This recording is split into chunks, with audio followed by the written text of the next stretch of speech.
Salutare! Alin Claudiu aici, gazda evenimentului Tineri în Arenă. Mă bucur să ne revedem și mă bucur și mai tare să anunț ceva ce așteptăm de ceva vreme și cu siguranță și voi, fiindcă ne-ați cerut asta anul trecut, și anume lansarea înscrierilor pentru ideile de business ce vor fi prezentate la Tineri în Arenă. Puțin legat de proces, acum, începând de astăzi până pe data de 23 februarie, așteptăm ideile voastre de afacere, alături de o prezentare a voastră. Ne dorim foarte tare să vă cunoaștem pe voi și ideea voastră, iar apoi din toate ideile pe care le vom primi, vom selecta 15 care vor intra într-o perioadă de mentorat de aproximativ 2 luni și unde vor lucra alături de business mentors ca să-și contureze mai bine ideea de afacere, ce apoi va fi prezentată investitorilor și antreprenorilor de la Tineri în Arenă și pentru care vom selecta doar 7 din cele care vor trece prin program.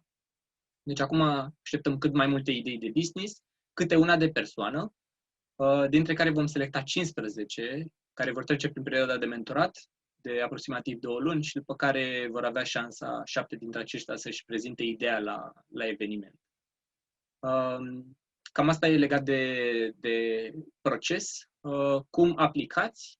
Am pregătit o prezentare care să vă structureze ideea de afacere, să vă ajute și pe voi să dați mai o formă ideii voastre de business, pe de o parte, și pe de altă parte am pregătit și un video sau ne-am gândit să includem și un video prin care să vă ajungem să vă cunoaștem pe voi mai bine.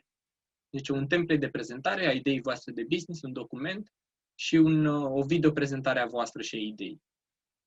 Toate astea le veți pune într-un formular de înscriere pe care o să-l găsiți atașat și de-abia așteptăm să ne cunoaștem.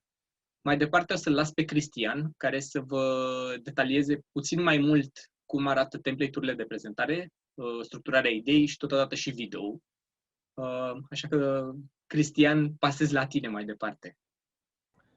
Hai, salutare! Sunt Cristian Onețiu și astăzi voi vorbi cu tine despre câteva lucruri importante pe care le-ai de făcut în a te califica și a merge mai departe în campania organizată de Tineri în Arenă. Vom vorbi despre modul prin care tu vei putea să-ți faci un video care să ne atragă atenția și care să te aducă în fața juraților, dar și modul în care vei putea lucra cu business mentorii care te vor ajuta pe proces în cazul în care ești selectat. Așa că nu mai pierd vremea și intru direct în subiect. Am să proiectez câteva imagini și tu o să mă vezi mai mic acum, pentru că important este acum să mă auzi bine și să vezi ce am pregătit pentru tine în această scurtă prezentare. Tineri în Arenă este ediția numărul 2, cred, sau cel puțin a doua în care eu particip. E un proiect foarte, foarte frumos și mă bucur foarte mult că în primăvara 2021 vom avea un astfel de eveniment. Ce vreau să înțelegi este că în tot procesul ăsta de, hai să spunem, startup succes, în a ajunge să ai o afacere de succes, sunt o grămadă de lucruri care se văd de către colegi, oameni, piață și sunt o grămadă de lucruri care nu se văd. Și tocmai de aceea le-am asociat aceste lucruri unui iceberg. Sunt multe lucruri nevăzute și multă lume vede că atunci când pornim o afacere, se văd produsele, se văd serviciile pe care le-am lansat, se văd acțiunile noastre. Noi suntem foarte activi în review-uri, în a revizui modelul de business și a îmbunătăți modelul de business. La fel, ce se mai vede este atunci când facem minimum viable product sau minimum marketable product sau demo-uri sau prototype-uri. Și ele se văd pentru că ajung la niște clienți, la niște viitori clienți. Ce nu prea se vede este sub apă, adică financing de business plan. Nu doar să faci un business plan, ci și să-l finanțezi, să asiguri finanțarea lui, pentru că asta e la fel de important precum planificarea și clarificarea business planului. De fapt, business planul arată fezabilitatea afacerii în întreg, are foarte multe detalii. Mai jos este un pitch deck, adică ceva ce îi convinge pe investitori să meargă cu tine mai departe în construirea unui business plan. Însă prima informație pe care ei o primesc și primul lucru pe care trebuie să știm să-l facem este idea pitch. Altfel spus, să putem atrage atenția asupra unei idei, asupra unei probleme din piață, asupra noastră. Și tocmai despre asta o să vorbesc astăzi cu tine. În următoarele 20-30 de minute vom vorbi despre idea pitch. Pentru că ăsta este subiectul nostru de astăzi și asta este și tema pe care tu o ai, să construiești un astfel de idea pitch. Hai să vedem care e structura unui astfel de idea pitch. Primul lucru pe care trebuie să clarifici este persoana ta și povestea ta. Trebuie să spui asta tare, clar și foarte, foarte atrăgător, foarte, foarte juicy. Apoi, problema pe care o adresezi. Am să trec repede prin ele pentru că fiecare din această linie am să o detaliez într-un slide separat. Problema pe care o adresezi în piață, ce ai văzut în piață și ce ți-ai dat seama că este o problemă. O problemă reală, de obicei, nu o problemă inventată. Numărul 3, care este produsul sau soluția sau serviciul sau SaaS, Software as a System, pe care tu vrei să-l lansezi, care rezolvă problema. Apoi, care este competiția până una alta, cine mai face lucruri apropiate. 5. Cine ar putea fi clienții tăi și cât de mare este piața? Care este numărul de clienți pe care ai putea să-i atingi cu această soluție pe care tu o gândești? Apoi câte ceva despre echipa ta și de ce voi, de ce sunteți buni și de ce sunteți împreună și de ce sunteți potriviți pentru a fi luați în astfel de calcul și cum vei face bani din această soluție. Care este modelul de revenue, modelul de venituri sau modelul de monetizare, să zic așa. Cum vor veni bani către companie. Ca și anexe poți să pui alte informații pe care tu le ai, planuri pe care le ai eventual de creștere sau lucruri pe care deja le-ai făcut. Poate ai făcut anumite lucruri și ai niște clienți, poate, la un minimum viable product. Poate ești mai avansat decât ceilalți și atunci poți să pui și alte informații. La final, trebuie să știm și de ce ești în această competiție și cu ce te putem ajuta, ce ai nevoie și tema ta este să faci toată treaba asta în 90 de secunde.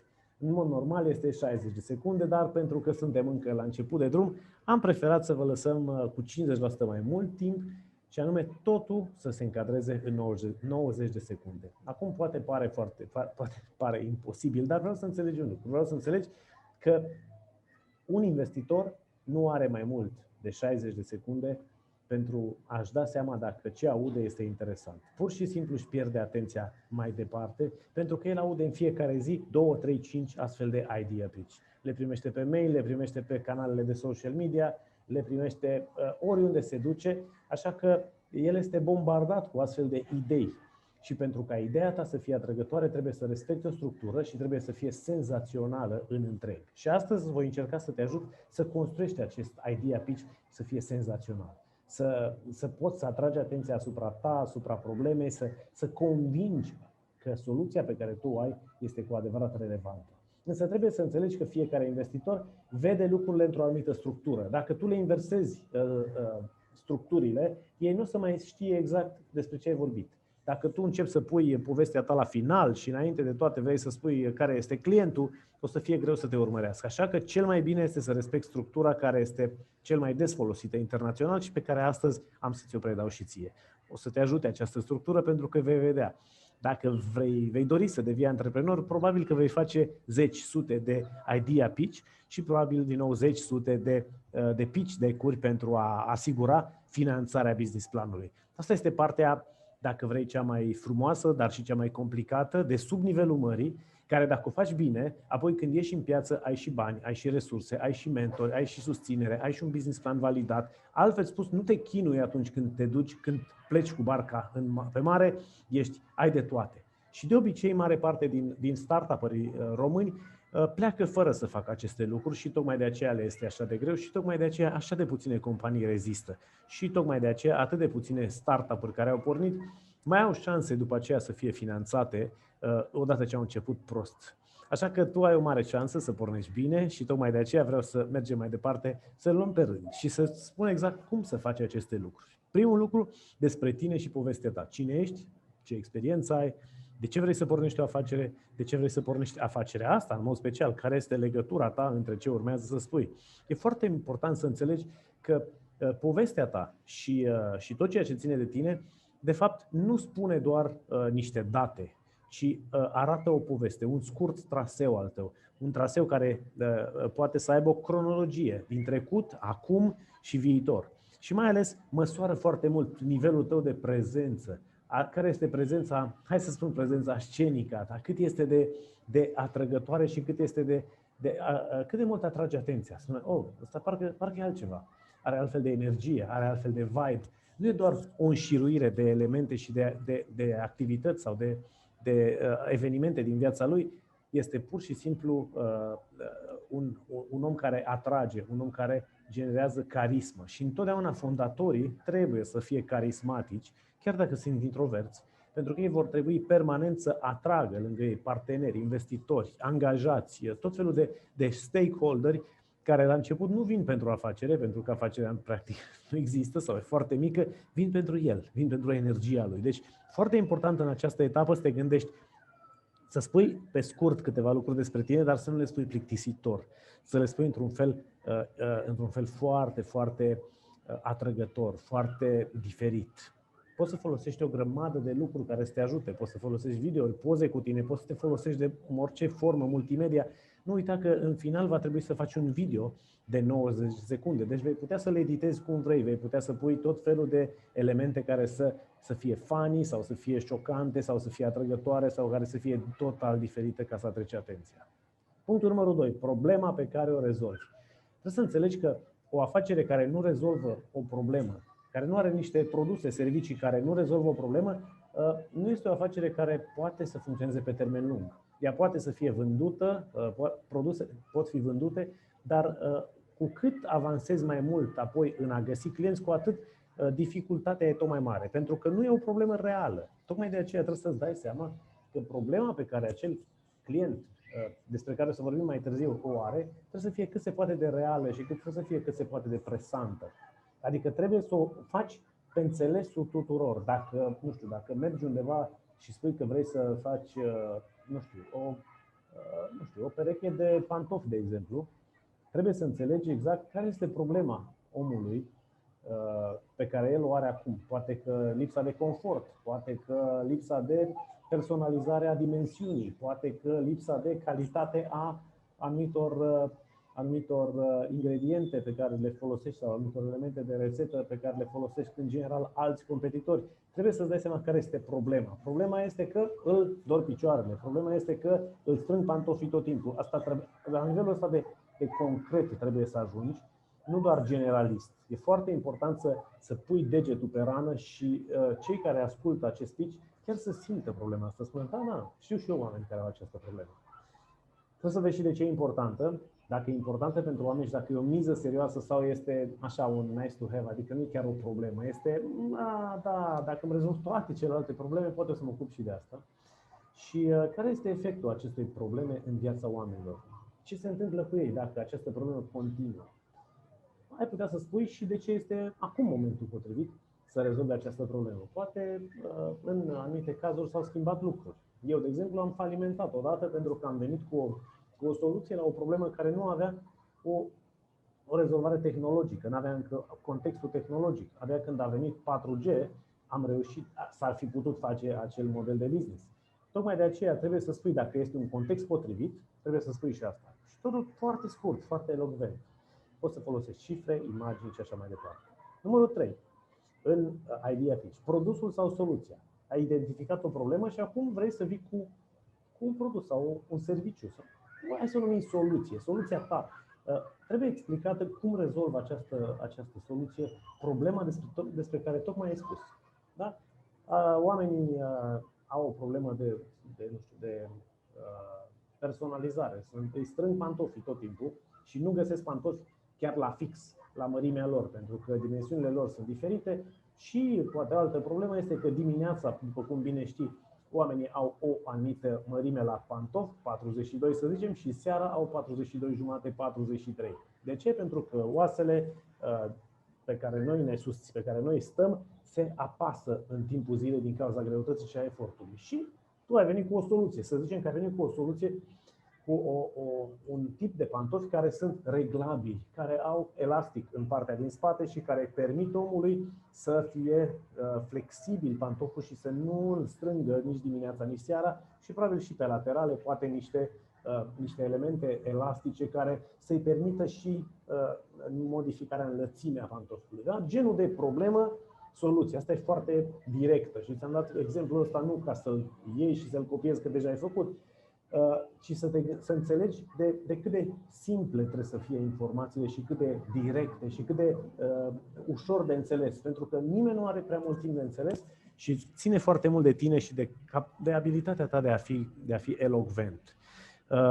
Dacă poți să spui și ce caracteristici are acest produs sau serviciu sau soluție, dacă poți să spui cum arată, dacă ai niște schițe, dacă ai văzut la altcineva și tu vrei să îmbunătățești acea soluție cu ceva și nu este 100% nouă, ci doar este un improvement, orice poți să pui, adaugă și pune în video.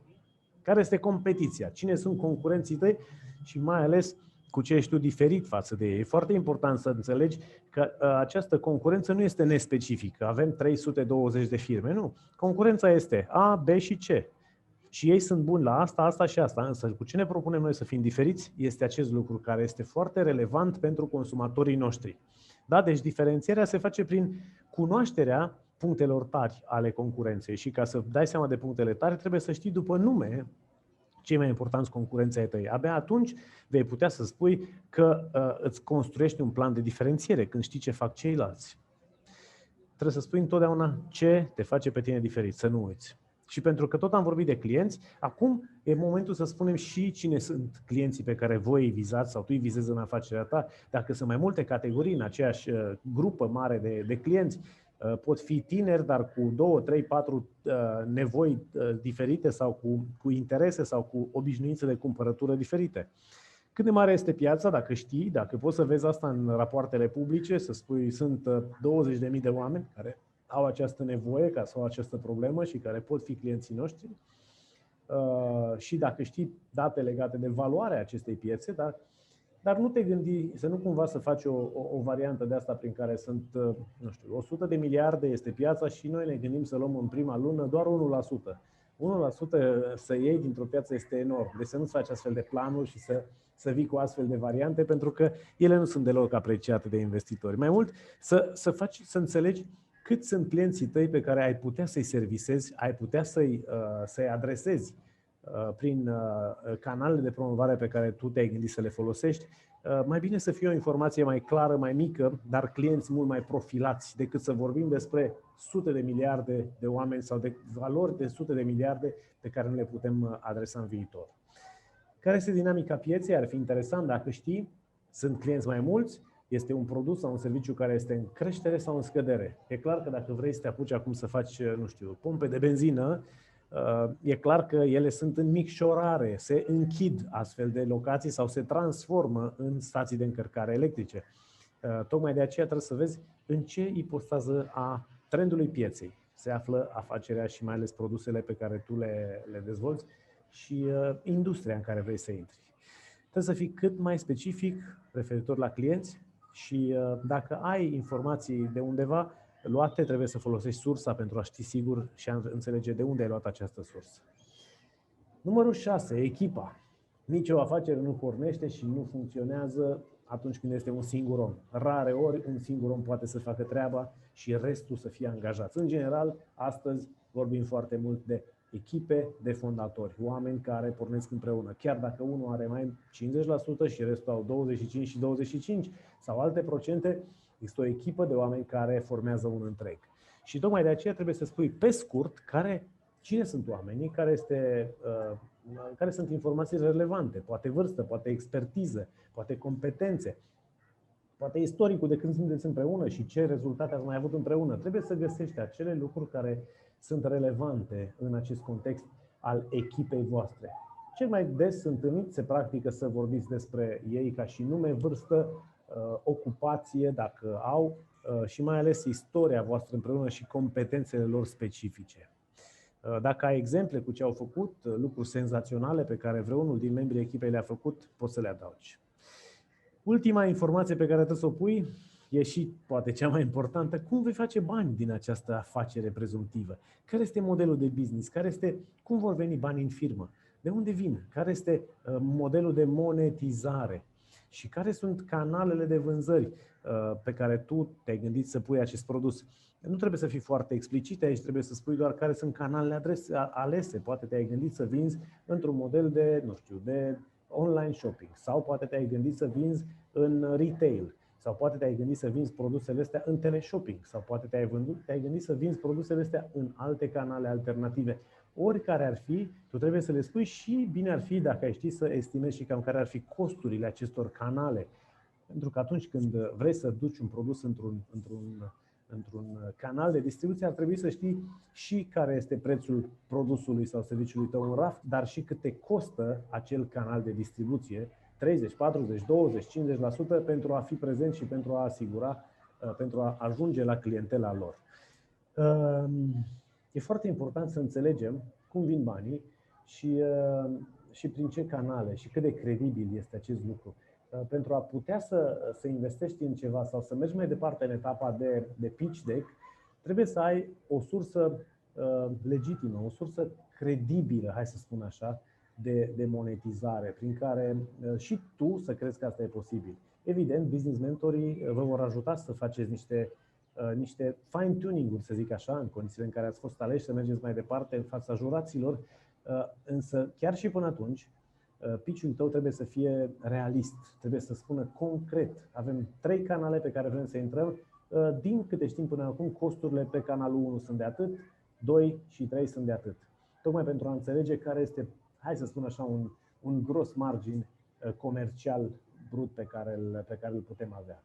Așa că astea sunt cele 7 lucruri importante. Ce mai poți să pui? Mai poți să pui tot felul de alte informații pe care le ai, studii, analize ale altora, poze ale unor posibili competitori, din nou, pe care poți să-i depășești făcând un upgrade la ceea ce au ei deja. Poate ai niște planuri de creștere, poate ai niște clienți sau poate ai niște influenceri cu care deja ai vorbit și care deja ți-au confirmat sau ți-au demonstrat că te vor ajuta mai departe. Orice informație ce o consider relevantă, pune-o acolo. Și, bineînțeles, de ce ești aici și cu ce te putem ajuta? Ești aici pentru că și ce ai nevoie? Ai nevoie de mentoring, ai nevoie de bani, ai nevoie de susținere, ai nevoie de ce? Ca să nu mai lungesc vorba, uite, ți-am pus aici un template care să te ajute și, bineînțeles, după ce o să-l repeți de 20 de ore, o să-ți iasă să te încadrezi în 90 de minute. Tema ta este să faci acest video pitch, idea pitch.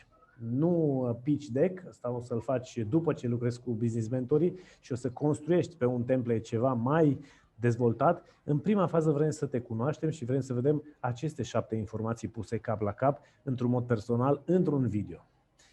Primul lucru, hai să o luăm așa. Sunt cu tare și povestea mea este următoarea. De unde vin, ce am făcut, câți ani am și ce a fost senzațional în viața mea de merită auzit. Problema pe care am văzut-o în piață este aceea și vreau să o adresez această problemă. Oamenii pe oamenii strânge pantoful seara sau dimineața. Și am o soluție care cred că rezolvă această problemă, pantoful elastic. Competiția noastră este X, Y, Z, care și ei fac lucruri apropiate, unii respiră mai ușor, alții sunt flexibili, alții sunt cu material textil, fac cam același lucru, dar al nostru este mai bun pentru că este din piele, dar este rezistent, respiră, dar are și acest alungitor, această zonă în care permite piciorului să se întindă și să se mărească și să se micșoreze în intervalul acelor 24 de ore în care suntem plecați sau a celor 10 ore în care suntem încălțați. Clienții vizați de noi sunt oamenii care nu alergă, care merg mult pe jos, care sunt activi, care sunt între vârsta și vârsta, cu veniturile astea, care sunt localizați acolo, care au interesele astea. Da? O descriere scurtă a acestui profil de client. Numărul acestora din căutările noastre, din profilarea noastră pe Facebook sau din profilarea noastră pe Google, când am pus toate aceste elemente, apare că sunt 2.200.000 de oameni care corespund acestor criterii. Echipa formată de noi echipa noastră este formată din 1, 2 și 3, fiecare ce știe să facă și de ce suntem împreună și dacă am lucrat împreună, ce rezultate am mai obținut. Modelul de revenue și monetizarea acestei idei este producția de acești pantofi, punerea în distribuție în marile lanțuri internaționale de pantofi, pe de altă parte în platformele mari internaționale de retail, construirea propriului nostru site și ce mai fi altceva, da? Expoziții, târguri și altceva. Media de cost de canal este de 30%. Dacă ai ceva de adăugat, un desen, o funcționare, cum arată sau cum te-ai gândit o schiță și cum funcționează, un endorser care poate ți-a spus, da, eu o să te ajut să promovezi acest lucru și motivația și, evident, ajutorul de care ai nevoie. Sunt aici pentru că Da, vreau să câștig, vreau să pun în aplicare această afacere, vreau doar să fiu în concurs, vreau să cunosc doar mentor, vreau să mă cunoască doar jurații, că sunt o persoană de calitate, exact ce vrei. Și de ce ai nevoie? Ai nevoie de bani, de atâția bani, ai nevoie de mentoring, ai nevoie de susținere, ai nevoie de networking pentru a te ajuta cineva pur și simplu să intri în marile lanțuri internaționale de retail sau ce vrei tu. Astea sunt lucrurile pe care trebuie să le spui foarte clar, foarte transparent. 90 de minute nu e mult, dar nu e nici puțin. Trebuie să fie eficient, trebuie să încarci acest video pe YouTube, Google Drive sau oriunde altundeva și ne trimiți link-ul să fie neparolat, să putem să-l deschidem. Și vreau să înțelegi un lucru, să nu uiți că investitorul în această etapă de idea pitch investește în tine, în antreprenorul din spatele ideii și în echipa sa. E important să fii foarte convingător, să fii foarte implicat. Trebuie să vadă că tu ești chiar serios în această zonă. Pentru că idei sunt multe, dar oameni serioși care vor să ducă mai departe de la idee la pitch deck și apoi la business plan și apoi la implementare sunt mai puțini. Deci trebuie să se vadă această energie a ta, să se vadă putere și hotărâre. Câteva sfaturi finale, gândește mare, dar arată că poți începe mic. Da? Arată că poți să începi mic și că ești dispus să faci asta. După prima înregistrare, dacă nu e bună, nu te-ai încadrat nici în timp, nici în calitatea livrării, repet-o. Uneori livrăm sau repetăm de 20 de ori același mesaj video pentru că el să fie bun. Deci nu te speria dacă îți ia câteva încercări. În cazul în care ai selectat sau selectată, atunci când te vei întâlni cu mentorii și jurații, arată un entuziasm mai mare decât cel din video. Da? Deci dacă în video te vedem că ești așa de puternic și sau puternică și așa de hotărâtă, nu veni la întâlnirea cu business mentorii sau cu noi jurații plictisiți, siderați și vai de mine ce grea zi am avut. Pentru că standardul nostru și reperul nostru aici, când ne întâlnim personal, trebuie să fii mult mai bine și mult mai sus. Poți să folosești și PowerPoint, poți să folosești și alte elemente. Dacă te ajută elemente vizuale, pune-le, fii foarte succint și du-te foarte mult la problemă și folosește cuvinte simple. Nu complica lucrurile. Cam asta este tot. Felicitări că ai parcurs acest video. Te încurajez să duci mai departe informația într-un video pitch, idea pitch pe care să ne trimiți. Dacă ai întrebări sau probleme, poți să-l contactezi pe Alin. Are adresă de mail aici, alin.apostu@rbls.ro. Poți să-i scrii. Și ce să mai spun? Abia aștept să văd o parte din videourile pe care le faceți. Business mentorii pe care i-am acreditat și i-am certificat să ajute alți oameni te vor ajuta în etapa următoare dacă vei fi selectat sau selectată pentru a merge mai departe la pitch deck. În rest îți doresc, ce să-ți doresc? O zi cât se poate de însorită. Eu sunt într-o zonă foarte însorită și foarte frumoasă, însă sunt întotdeauna deschis și întotdeauna prețuind generația nouă, sunt întotdeauna dispus să ofer din ceea ce știu și să ajut oricât de departe aș fi această tânără generație care mie mi-e foarte dragă și din care tu faci parte. O generație care gândește liber, care nu mai vrea să gândească îngustat și ținut și care cred că va genera mult mai mulți antreprenori și mult mai mari și mult mai buni decât noi. Rolul meu și al celorlalți care suntem lângă voi este să vă încurajăm, să vă ajutăm cu niște lucruri tactice, tehnice, uneori poate cu niște relații sau cu bani sau cu mentorat. Și nu o facem asta pentru că nu avem altceva de făcut mai bun, ci pentru că toți credem foarte mult în voi și în potențialul vostru și credem foarte mult că oamenii care vor fi antreprenori vor fi oameni sau care vor avea spiritul antreprenorial dezvoltat, vor fi oameni de succes ai viitorului. Credem că viitorul și economia viitorului și societatea viitoare va fi mult mai antreprenorială și cei care își vor dezvolta competențele antreprenoriale vor fi avantajați. Așa că nu mai lungesc vorba, sper că m-ai auzit bine, e un pic gălăgie aici, dar a fost singurul loc în care am putut să stau singur și să înregistrez acest video pentru tine. Îți doresc multă baftă, felicitări pentru că ai parcurs toată această toată această înregistrare și ne vedem în curând în concurs. Numai bine, sănătate! Acestea au fost și sfaturile lui Cristian. Mulțumim super tare, Cristian. Așa că nu uita, apucă-te și desenează ideea ta de business, pune-o pe template-ul de prezentare, oricare ar fi acela. Poți să folosești orice instrument, pe noi ne interesează să vedem conținutul. Îți recomandăm să fii cât se poate de creativ, dar concis, cu informațiile pe care le prezinți în plan și totodată videoul. De-abia așteptăm să te cunoaștem, vrem să te vedem și totodată să vedem entuziasmul și motivația ta. Deadline-ul este 23 februarie, poți aplica cu o singură idee de afacere și de-abia așteptăm să ne vedem în continuare și poate chiar să lucrăm împreună. Te salut și mult spor!